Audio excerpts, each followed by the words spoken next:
धुंबळ सहल 2025 आलेला प्रश्न होता की 1 ते 100 पर्यंतच्या सर्व संख्यांची बेरीज किती।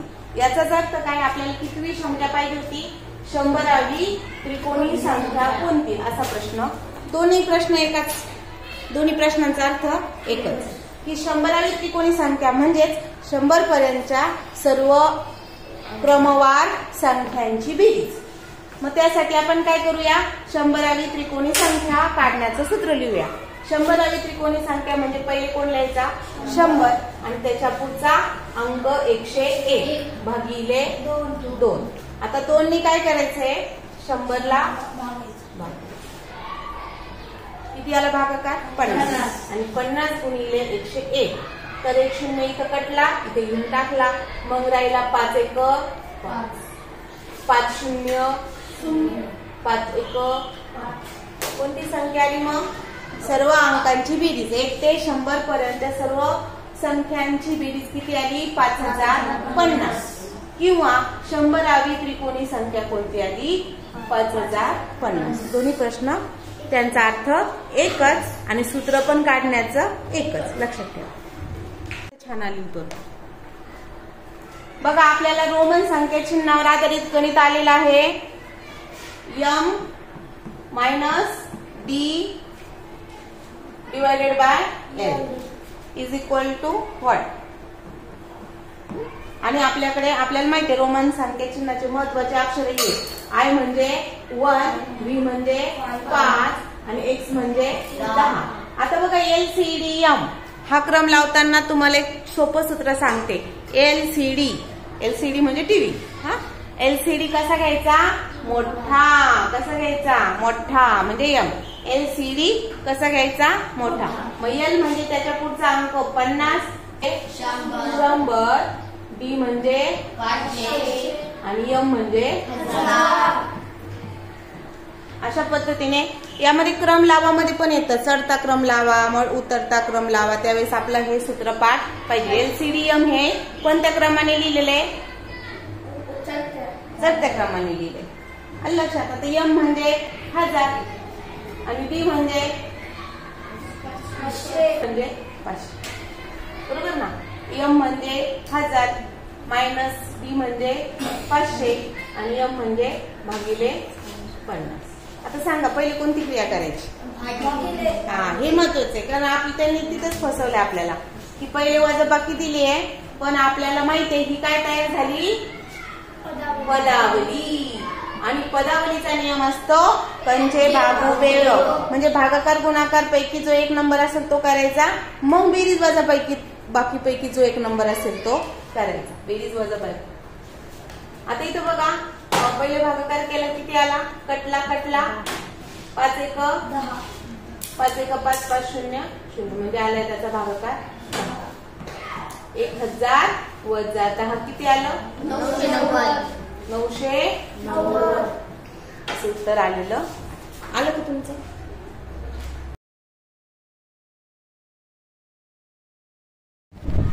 बघा पुढचा प्रश्न आहे 58/50 दशांश अपूर्णांकात कसे लिहाल। तर याचा अर्थ आहे दशांश चिन्ह वापरायचं किंवा छेद 10च्या पटीत करायचं, 10 100 1000 त्याला काय म्हणतात, दशांश अपूर्णांक। मग आता मला सांगा 2 पद्धतीने करता येतात। याचा छेद आपण 10 करू शकतो, भागाकार नाही जात दोघांना, भागाकार करून नाही, मग 100 करू शकतो, कितीने भागलं, कितीने गुणलं 2, याला पण कितीने गुणलं, किती लिहिला 16/100। पण आपल्याला जर का छेद 100 अंश छेदात उत्तर पाय आहे का, नाही, आपलं पॉइंट मध्ये उत्तर, मग याला आपल्याला कशाला लिहायचंय, पॉइंट मध्ये। मग हा कुणाच्या घरात आहे बघा, याचं वाचन करा, 16 मग जे बोललं त्याच्या घरात याचं एकक आला पाहिजे। मग शतांच्या घरात एकक, त्याच्या मागे दशांच्या घरात 1, शतांच्या घरात एकक, दशांच्या घरात 1 आणि दशांश चिन्ह। किंवा अजून सोपी पद्धत, जेवढे शून्य आहे तेवढे घर सोडायचे. कोणत्या बाजूनी?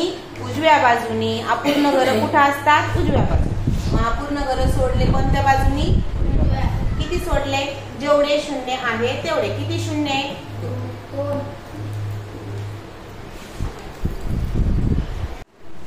बघा उदाहरण, जागतिक पर्यावरण दिनानंतर किती दिवसांनी भारताचा स्वातंत्र्य दिन येतो? जागतिक पर्यावरण दिन कधी आहे?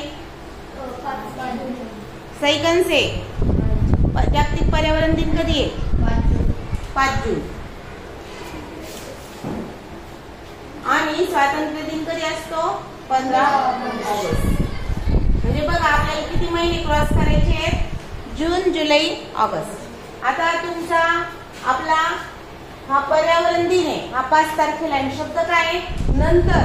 म्हणजे पर्यावरण दिनाचा दिवस सोडून द्यायचा. तर पर्यावरण दिनाचे समजा जून महिना घेतला, जूनचे दिवस आपल्याला मोजायचे, तर जूनचे 5 दिवस सोडून द्यायचे, कारण तो 5 जूनला आहे. जूनचे एकूण दिवस 30 आणि 30 मधले पहिले 5 दिवस सोडून दिले तर आपल्याला दिवस किती मिळाले? 25. जुलै महिना अख्खा येतोय, त्यातली काटछाट करायची गरज नाही. किती दिवसाचा आहे? 30. आणि भारताचा स्वातंत्र्य दिन 15 तारखेला, म्हणजे 1 ऑगस्ट पासून 15 ऑगस्ट पर्यंत किती दिवस होतात?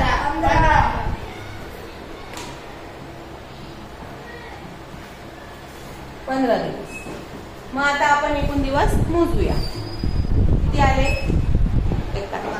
पण बघा इथं जर प्रश्न असा आला असता, या नंतर ऐवजी जर का पासून आला असता, बघा का, जर का इथं पासून शब्द आला असता तर 72 दिवस आले असते का? तर तुम्हाला इथं हे 5 वजा करताच नसते आले, इथं 4 वजा करावं लागले असते. लक्षात घ्या, पासून नंतर शब्दाला आपण आधी पण सांगितलं का अंडरलाईन करायची. पासून पर्यंत या 2 शब्दांकडे लक्ष ठेवायचं. इथं जर नंतर ऐवजी पासून आला असता तर दिवस आले असते 72. शनिवारी 630 विद्यार्थ्यांपैकी 5/7 मुले हजर होती. एकूण विद्यार्थी किती? 630. त्यापैकी हजर किती? 5/7 मुलं हजर होती. तर गैरहजर मुलं किती?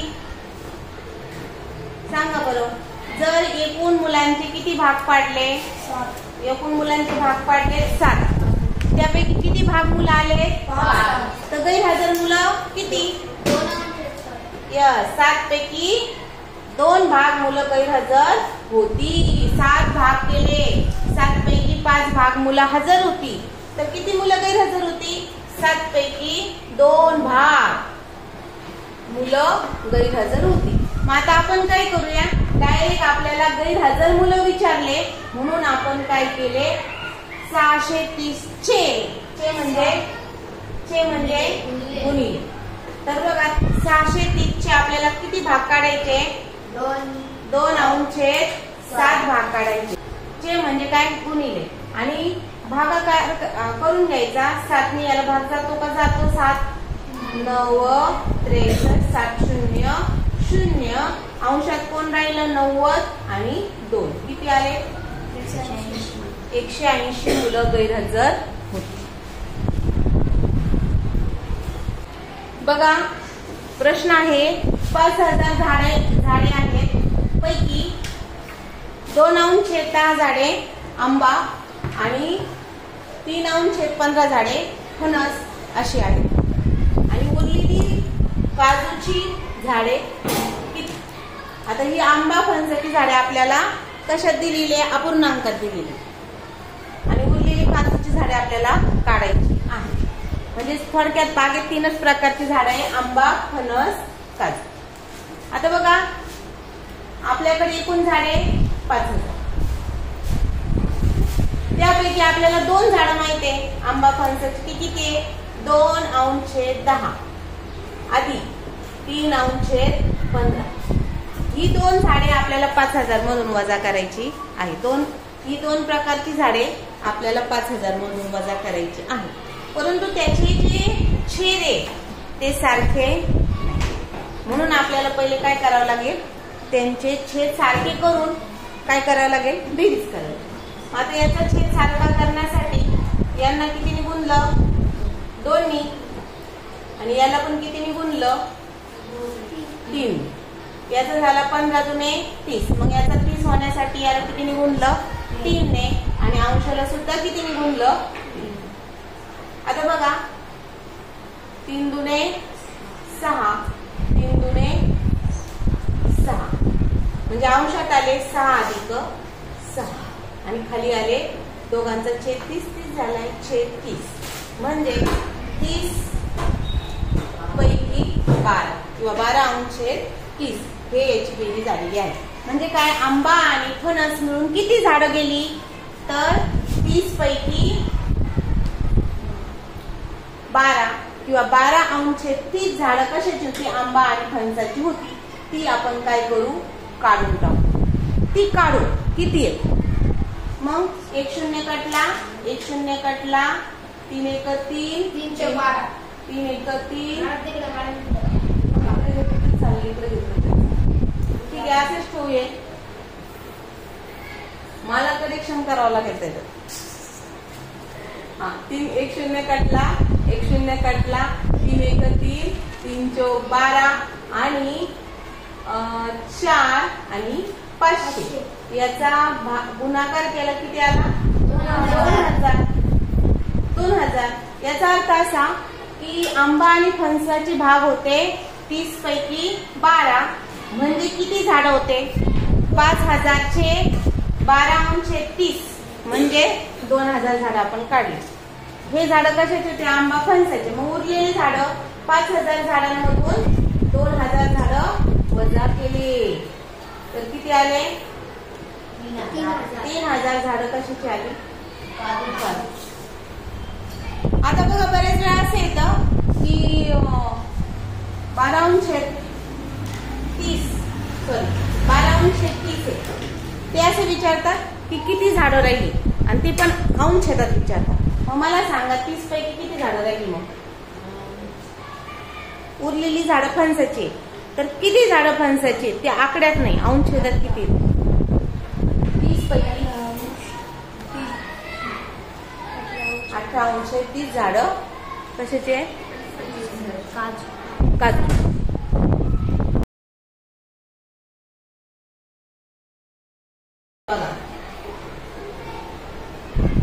आता 31 काय करायचं अंश छेदात रूपांतर करून घेतलं 7 8 56 7 8 56 अधिक 1 57 अंश 8 वजा 10 60 आणि अंश 1 आहे तो मिळवला किती झाले 61 अंश छेद तसं राहतो. आता याचं काय केलं आपण छेद सारखा केला तर 80 येऊ शकतो छेद म्हणून याला काय केलं आपण 10 नी छेदाला गुणलं अंशाला सुद्धा किती गुणावं लागल 10 आणि छेदाला जर 8 नी गुणलं तर अंशाला सुद्धा किती गुणावं लागल 8. किती आलं उत्तर अंशाचा गुणाकाराला 570 आणि छेदाचा गुणाकाराला 80. आता इथे 8 1 8 आणि 8 48 488 छेदाचा गुणाकार 80. आता 80 तसंच राहणार आहे आणि वजाबाकी किती आली वजाबाकी किती आली 80.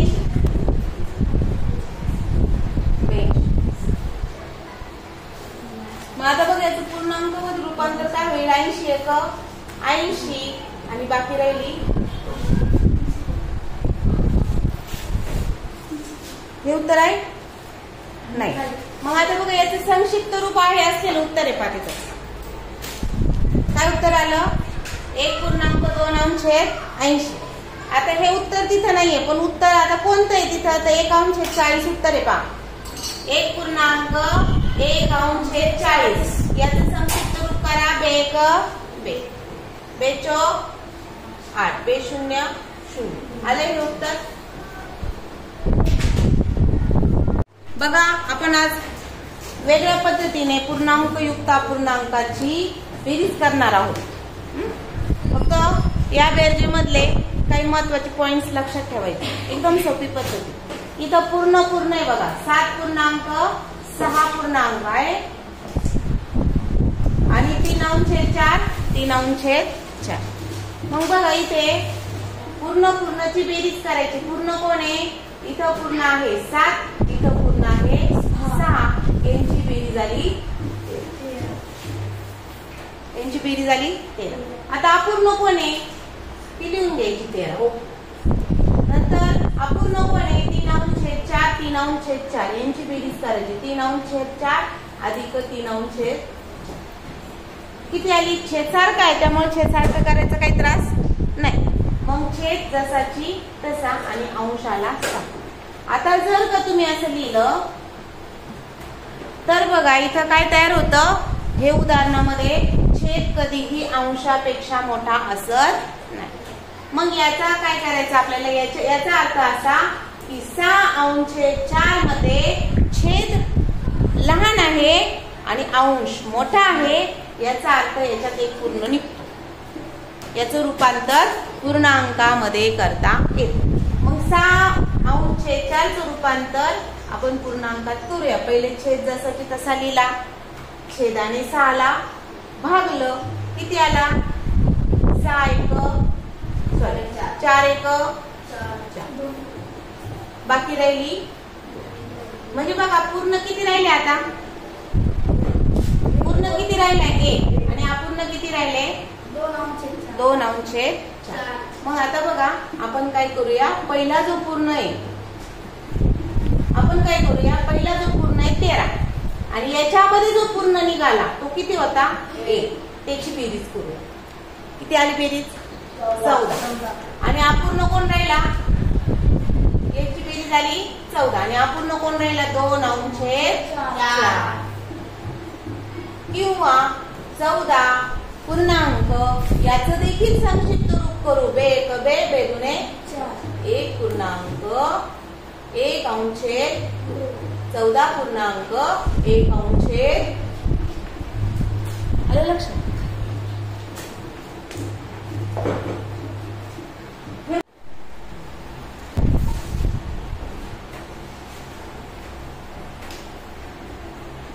एका हौदात रमेशने 4/7 भाग पाणी भरले म्हणजे टाकले. अजून त्याच हौदात त्यानंतर त्याच हौदात सतीशने 1/4 पाणी भरले म्हणून काय केलं आपण? अधिक. इथं भरले ना म्हणजे अधिक केलं. उमेशने त्याच हौदातलं किती भाग पाणी झाडांना दिलं? 3/14 पाणी झाडांना दिलं. म्हणजे एवढं जे पाणी होतं हे भरलेलं एकूण पाणी याच्यातून काय केले त्याने? 3/14 भाग पाणी झाडांना दिले म्हणजे कमी झाले पाणी. पण आता सर्वात शेवटी त्यांनी सांगितलं की हौदाची क्षमता किती होती? 560 लिटर. पण 560 लिटर पाणी होतं का? नाही. 560 लिटरच्या हौदामध्ये पहिले एकूण भाग होते 7. त्यापैकी 4 भाग पाणी कोणी टाकलं? रमेश. नंतर हौदाचे 4 भाग मानले त्यापैकी 1 भाग पाणी कोणी टाकलं? सतीश. लक्षात आलं? आता आपण काय करूया? टोटल भाग किती पाणी पडलं त्याची बेरीज करूया. किती भाग पाणी पडलं त्याची बेरीज करू. याची काय करू? बेरीज. टोटल किती भाग पाणी पडलं? तर 7 पैकी 4 भागात इथे 4 पैकी 1 भाग पाणी पडलं. आता याचा छेद आपण काय केला? समान करून दिवाळी म्हणून बेरीज होईल. याला किती गुणलं? 4 नी. अंशाला सुद्धा किती गुणलं? 4. छेदाला किती गुणलं? याच्या छेदाला 7 नी. तर अंशाला सुद्धा किती गुणलं? 7 नी. मग बघा अंशात किती आले? 7. या अंशात किती आले? 16. एवढं पाणी भरलं. पहिले 7 पैकी 4 भाग मग 1 पैकी 4 भाग यांची बेरीज केली ती आली 28 पैकी 23 भाग पाणी भरलं. आणि किती काढलं? 14 पैकी 3 भाग पाणी काढून टाकलं. आता याचा पण छेद सारखा करणं गरजेचं आहे. बरोबर? मग याचा छेद सारखा केला 2 नी गुणून. किती भाग पाणी शिल्लक राहिलं? एवढं ओतलं 23°28 पाणी आता सध्या त्याच्यात आहे. त्यातून आता उमेशने किती काढलंय? 3°14 काढलंय. मग किती राहिलं बघा? 23 या दोघांची गुणाकार 3 दुने 6 आणि 14 दुने 28. मग बघा यांची 23 वजा 6 किती येतात? 17°28 एवढं पाणी शिल्लक आहे. एकूण किती हौद? 56 लिटर. सॉरी, एकूण हौदात किती पाणी बसतं? क्षमता किती? 560 लिटर चा हौद आहे. 560 लिटरचा हौद आहे. आणि किती पाणी आता सध्या शिल्लक? किती पाणी आहे? 17°28 आपल्याला काढायचे आहे. आलं लक्षात? 560 चे 17°28 पाणी शिल्लक आहे. ते किती आहे ते आपल्याला काढायचं आहे. आता तुमच्या लक्षात आलं असेल 28चा पाडा 28 1 28 28 दुने 56 28 0 0. मग अंशात कोण राहिलं? चे म्हणजे गुणिले 20 गुणिले 17 340 पाणी शिल्लक काढलं. कोणाला समजलं हे? नक्की काय नवी एक पद्धत अशी पण आहे बघायच्यात. एका हौदात रमेशने 7 पैकी 4 भाग पाणी भरले. नंतर 7 पैकी 4 भाग भरले ना. मग त्यानंतर सतीशने 4 पैकी 1 भाग पाणी भरले. आणि मग उमेशने काय केलं? 14 पैकी 3 भाग पाणी काढून घेतलं. आता त्या हौदामध्ये त्याची क्षमता आहे 560 लिटर. मग त्या हौदात किती पाणी शिल्लक असेल? आता याचं सर्वात महत्वाची गोष्ट लक्षात ठेवा ही आहे, हौद किती लिटरचा आहे तेवढे त्याचे भाग केलेले असतात आणि त्यापैकी त्यात पाणी भरलेलं असतं. म्हणून बघा पहिला आहे रमेशने 7 पैकी 4 भाग केले. तर सर्वात महत्वाचं आपण लिहिलं की रमेशने भरलेलं पाणी एक तर टाकी आहे 560 लिटरची. त्यापैकी 560 चे किती भाग? 4/7 भाग. म्हणजे थोडक्यात 560 चे भाग किती केले? 7. 560 चे भाग किती केले? 7. आणि त्यापैकी किती भाग घेतले? चला भाग करूया. भाग कितीचा तो 7 7 8 56 आणि 7 0 0 म्हणजे एक भाग आला 80चा. असे किती भाग पाणी भरले? 4 भाग. म्हणजे त्यात पाणी भरलंय 320. कोणी भरलं? रमेश. हा आहे रमेश. दुसरा आहे सतीश. सतीशने काय केलं? 560 चे किती भाग पाणी भरलं? 104 पाणी भरलं. मग आता सतीशच्या वेळेस त्या टाकीचे किती भाग केले सतीशनी? 4. आणि त्यापैकी किती पाणी भरलं? 1 भाग. चला आपण 4 भाग करू. 4 1 4 चौक 4 0 आणि एकच भाग म्हणजे 140. म्हणजे बघा आता पाणी किती लिटर भरले? अजून कोणी पाणी भरलं का नाही? सतीशनी भरले 320 लिटर पाणी आणि रमेशनी भरले 320 लिटर पाणी आणि सतीशने भरले 140 लिटर पाणी. टोटल पाणी हौदात आता आहे 460. पण उमेशने त्याच हौदाचा 3/14 भाग पाणी झाडांना घातले. हौदाचे म्हटले म्हणून हौदाचा पूर्ण क्षमता किती आहे? 560. 560 पैकी 560 चे घेतले की तुम्ही 560 घेतले का 460 घेतले? 560 घेतले ना. याचं कारण काय? कारण शब्द असा होता उमेशने त्याच हौदाचा 3/14 भाग पाणी झाडांना टाकले. त्यांनी असं नाही म्हटलं का ते पाणी जे होतं हौदामध्ये त्या पाण्यापैकी. असं जर म्हटलं असतं तर आपल्याला किती पाणी घ्यावं लागलं असतं? 460. पण त्यांनी असं म्हटलं का?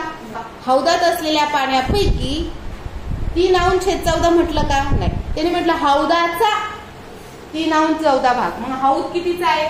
560. त्याचे 3/14 किती येतात बघा? 14 14 चौक 14 एक 14, 14 चौक 56 आणि एक शून्य राहिलेला आहे 14 शून्य शून्य. म्हणजे याने किती लिटर पाणी झाडांना दिलं? 120 लिटर पाणी झाडांना दिलं. तर किती पाणी शिल्लक असेल? आता आपल्याला कळलं की याचं किती पाणी वापरलं 120 लिटर. एकूण पाणी होतं 460, वापरलं पाणी 120 वापरले. तर किती राहिले मग? 340. 340. ही सुद्धा पद्धत सोपी. उदाहरण आहे 2.25 किमी बरोबर किती डेसिमीटर. असं उदाहरण आहे. पूर्ण दिसते बघा पुढे. 2.25 किमी कसं लिहितो आपण? 2.25 म्हणजे 2 किलो आणि 250 आणि 250 मीटर किमी ना. मग मला सांगा हे काय? किमी. आणि परिमाण वाचतो आपण किमी. परत वाचूया परिमाण. वाचूया. वाचा परिमाण. किमी. किमीच्या घरात काय आलं पाहिजे? म्हणजे किलोमीटर. किलोमीटरच्या घरात काय लिहायचं? एकक. दिलेल्या परिमाणाचं काय लिहायचं? एकक. मग यामधला एकक कोण आहे? हा एकक आहे की हा एक? हा एक की हा एक? हा एकक आहे. मग एकक लिहिला 2, 250 आणि किती डेसी? कुठपर्यंत मोजायचंय? डेसी पर्यंत. 1 शून्य लिहून टाकायचं. असं उत्तर आहे का आपल्याकडे? कितवा पर्याय आहे? 22,500 डेसी.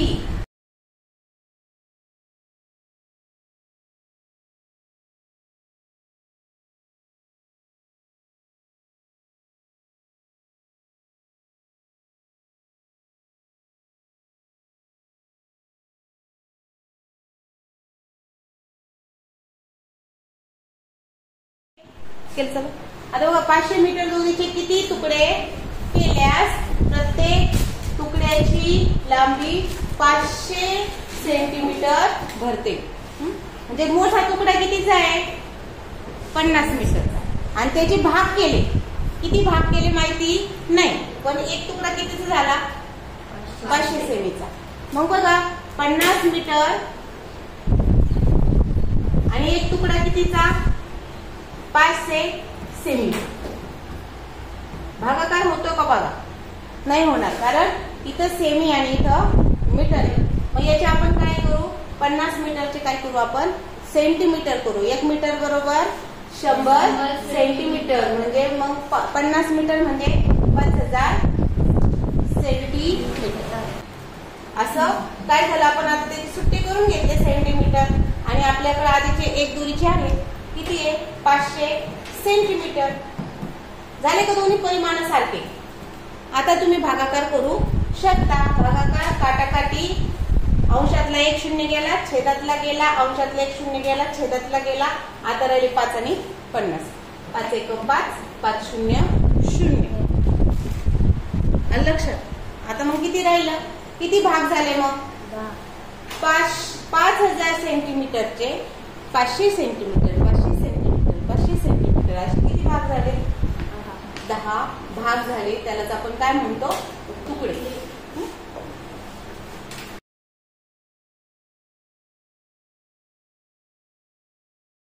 1000 किमतीचा मोबाईल केवढ्याला विकला?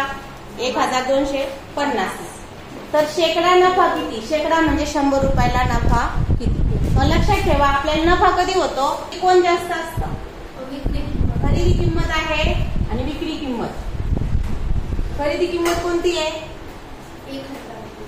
1000चा मोबाईल म्हणजे मूळ किंमत कोणती आहे? 1000. आणि विकलं केवढ्याला? 250.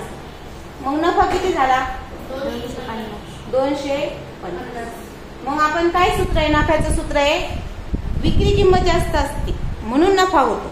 खरेदी किंमत जास्त असली तर काय होतो? तोटा होतो. मग इथं विक्री किंमत जास्त आहे, मग विक्रीमधून खरेदी वजा केली. विक्री किंमतीतून खरेदी किंमत 1000 रुपये काय केले? वजा केले. किती नफा झाला? 250. आता आपल्याला जर शेकडा नफा काढायचा असेल, शेकडा म्हणजे 100ला किती, तर त्याच्यासाठी नेहमी लक्षात ठेवायचं का नफा हा नेहमी खरेदी किमतीवरच असतो. मग लिहायचं सूत्र खरेदीवर नफा, तर 100ला किती नफा, शेकडा नफा काढायचा आहे ना.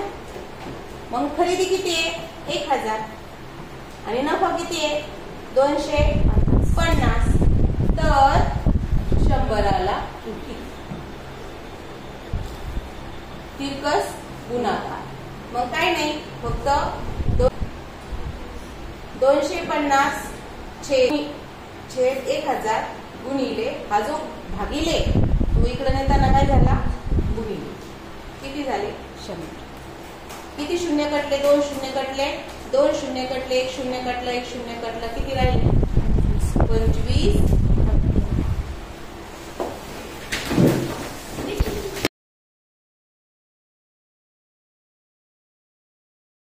125% बरोबर 125, तर x बरोबर किती असं उदाहरण आहे. आणि आपल्याला लक्षात घ्या x चे म्हणजे काय गुणिले 25% म्हणजे छेद 100 आणि 125.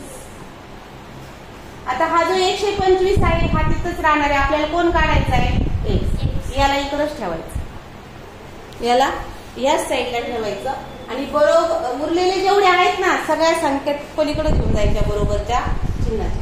मग बरोबरच्या चिन्हाच्या पलीकडे नेताना जर इकडं बेरीज असेल तर इकडे जाताना वजाबाकी होते, इकडे वजाबाकी असेल तर इकडे जाताना बेरीज होते, इकडे गुणाकार असेल तर इकडे जाताना भागाकार होतो.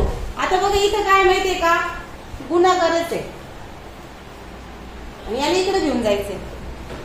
तर थोडक्यात काय झाला याचा व्यस्त होतो, हा अंश छेदात आहे ना हा भागाकारच आहे, याचा व्यस्त होतो. व्यस्त म्हणजे काय कोण सांगेल, व्यस्त शिकवलेला आहे.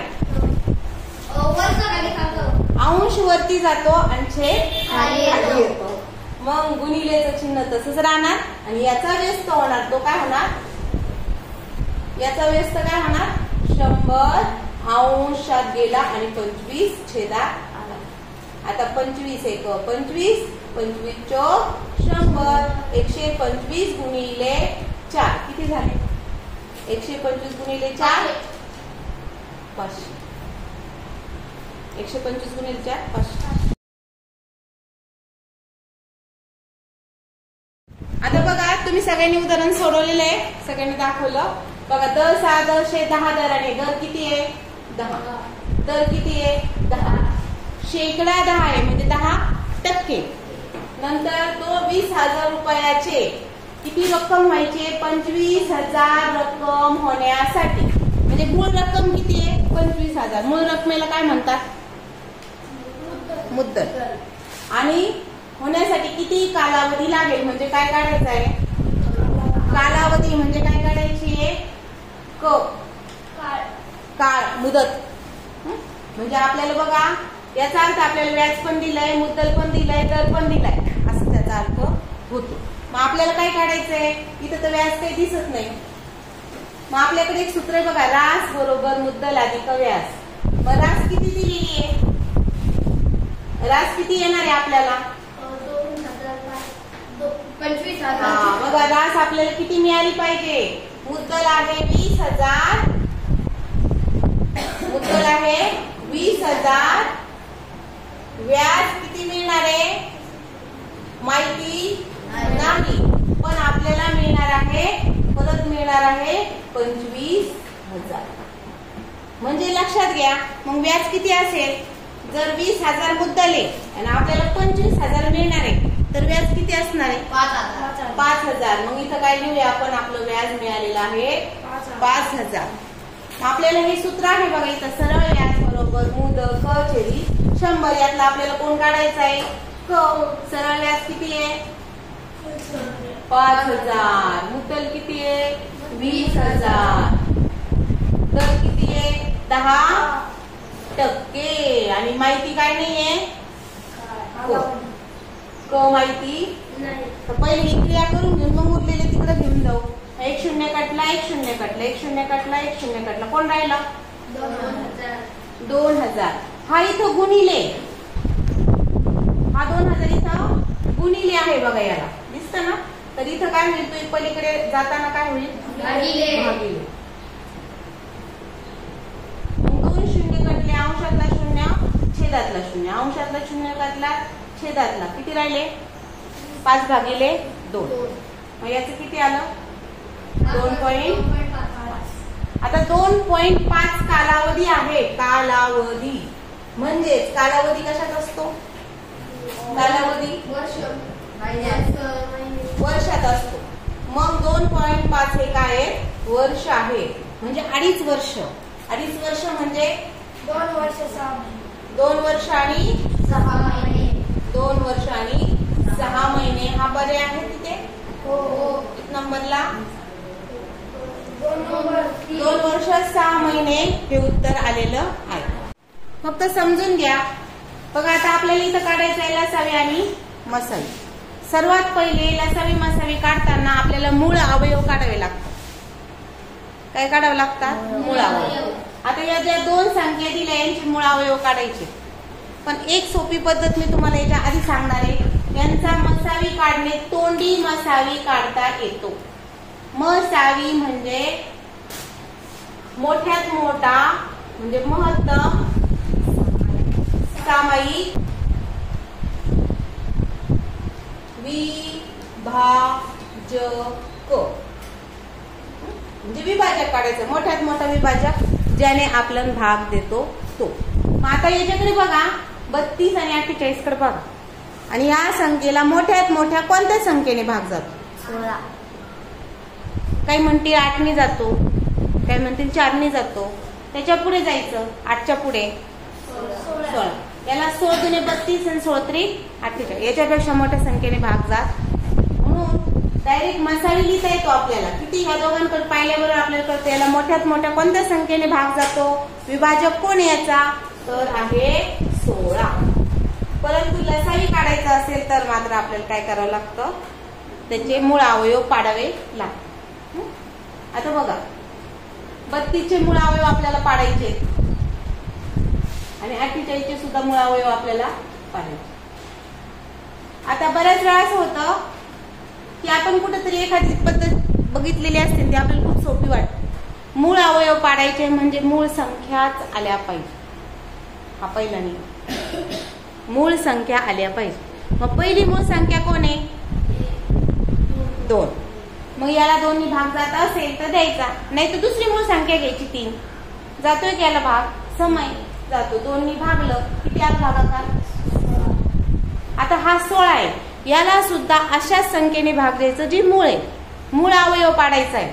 मग 2 नी जातो कारण समय आहे. मग 2 8 किती आला भागाकार? 8. किती आला भागाकार? 8. आता याला सुद्धा कोणत्या संख्येने भाग द्यायचा? जी मूळ आहे. कोण येते मूळ? 2. किती आला भागाकार? याला सुद्धा कोणत्या संख्येने भाग द्यायचा? जी मूळ आहे. कोणती आहे? पहिली. 2. जातोय म्हणून, नाही गेलं तर पुढची घ्यायची मूळ संख्या. आता या 2 ला सुद्धा कोणत्या संख्येने भाग द्यायचा? जी मूळ आहे. कोणती मूळ? 2. किती भाग? हा हे झाले 32 चे मूळ अवयव. 2 गुणिले 2 गुणिले 2 गुणिले 2 गुणिले 32 हा कोणत्या मूळ अवयवांच्या रूपात लिहिता येतो? 2 गुणिले 2 गुणिले 2 गुणिले 2 गुणिले 2 या मूळ अवयवाच्या स्वरूपात लिहिता येतो. आता 48 सुद्धा मूळ अवयव पाडायचे आहे. मग याला सुद्धा बघा, समय म्हणून कोणी भाग जातो? समय म्हणून कोणी भाग जातो? 2. 2 दुने 4, 2 4. आता 24 सुद्धा समय म्हणून कोणत्या मूळ अवयव त्यांनी भाग जातो? 2. 2 1 2 2 दुने. आता 12 समय म्हणून याला सुद्धा कोणत्या मूळ संख्येने भाग जातो? 2. 6. याला सुद्धा कोणी भाग जातो? 2. 2 3. आता याला 2 नी जातो का? पुढची मूळ संख्या जाईल. पहिली मूळ संख्या घेतली, आता 3 जात नाही. आता कोणती घेतली? 3. दुसरी मूळ संख्या 3 1. सध्या आपले मूळ अवयव तयार झालेले आहेत. बघा 32 हा कसा लिहितात? 32 हा मूळ अवयवाच्या स्वरूपात कसा लिहितात? 2 गुणिले 2 गुणिले किती? 2 आहे पा 5.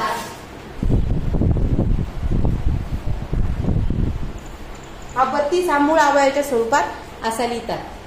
आता बऱ्याच वेळा असं उदाहरण नवोदयला पण आलेलं आहे, आठवत असेल तुम्हाला की मूळ अवयवाच्या स्वरूपात कोणता लिहिलाय, तर मध्येच तुम्हाला 16×2 दिसला, तुम्ही ते लिहिणार का? नाही। मूळ अवयव म्हणजे मूळ अवयवच ती संख्या मूळ असली पाहिजे। आता 48 हा मूळ अवयवाच्या स्वरूपात कसे लिहिणार, तर 2 गुणिले 2 गुणिले 2 गुणिले 2 गुणिले 3 गुणिले 3। आता आपल्याला मसावी काढायचा आहे पाहिजे, आपण डायरेक्ट काढला होता पण आपल्याला आधी आता इथं काढायचंय। मसावी म्हणजे दोघांमधले सामायिक मूळ अवयव, दोघांमधले सामायिक मूळ अवयव। आता बघा या 2 आणि 32 चे मूळ अवयव आणि 48 चे मूळ अवयव मध्ये जे जे सामायिक आहे ते पहिले आपण लिहून घेणार। पहिला सामायिक, दोघांमधला सामायिक आहे, आपण पहिले 16 लिहिलेला आहे पण 16 येतो का बघू, 2 दिसते का? दुसरा बघा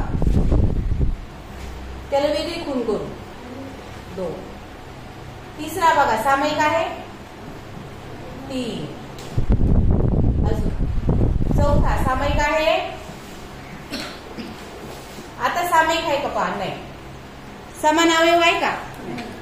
मग हा तसाच ठेवला, किती सामायिक आहे, एवढे सामायिक आहे, त्यांचा गुणाकार येतो बेदुने 4, 4 दुने 8, 8 दुने 16, तो आपण तोंडीच काढला होता ना तोंडी। आता बघा आपल्याला लसावी काढायचा आहे। लसावीचा एक नियम आहे, लसावी मध्ये मसावी असतोच, लसावी मध्ये मसावी असतो। मग मसावी घेऊन टाकला, किती 16, लसावी मध्ये मसावी घेऊन टाकला। आता बघा उरलेले जे 2 आहे ना ते तिथे घेऊन घ्यायचे, उरलेले 2 अंक, कारण ते सामायिक नाही, 2 एक टाइम 3 एक टाइम, मग 2 गुणिले 3। आता यांचा गुणाकार करायचा, तो येतो या दोघांचा गुणाकार 6, या दोघांचा गुणाकार 6, 16 96, लसावी किती आला, 6। आलं लक्षात?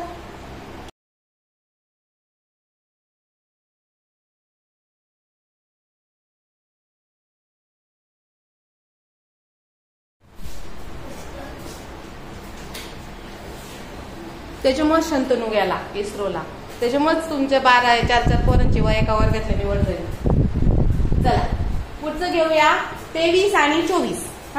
या कशा संख्या नीट लक्ष घ्या, या आहेत क्रमवार संख्या। कोणत्या संख्या आहेत? क्रमवार संख्या। क्रमवार संख्यांचा लसावी मसावी, क्रमवार संख्यांचा लसावी मसावीचा एक नियम आहे। काय नियम आहे?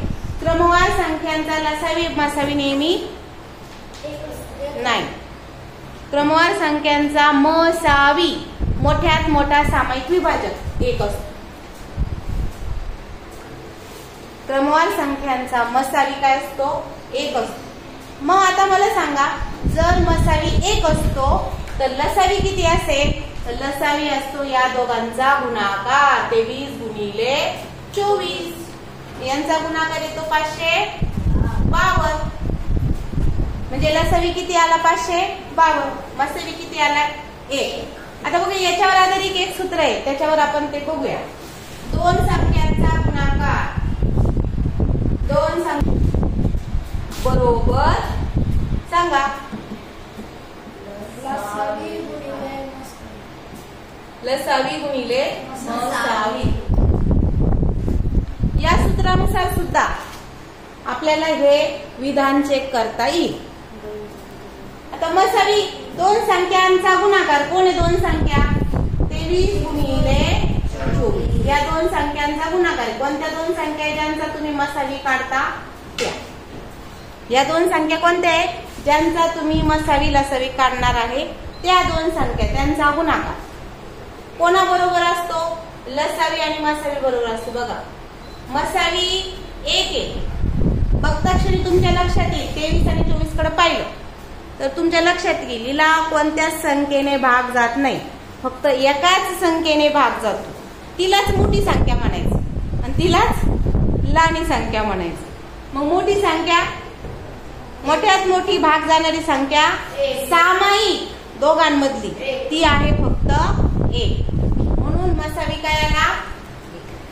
आता मला सांगा, इकडे तुम्ही गुणाकार लिहिलाय 23 गुणिले 24 आणि इथं लिहिलाय 1. जर हे दोघं जण बरोबर व्हायचे असतील, हे बरोबरचं चिन्ह आहे, हा बरोबरच्या चिन्हाचा डावा भाग आणि हा बरोबरच्या चिन्हाचा उजवा भाग जर बरोबर व्हायचे असतील तर इथं किती आले पाहिजे? या दोघांच्या गुणाकारा येऊन, कारण इथं तर काय असावी 1. मग या दोघांच्या गुणाकारा एवढे आले पाहिजे, म्हणजे या दोघांचा गुणाकार किती आहे? 552. समजलं?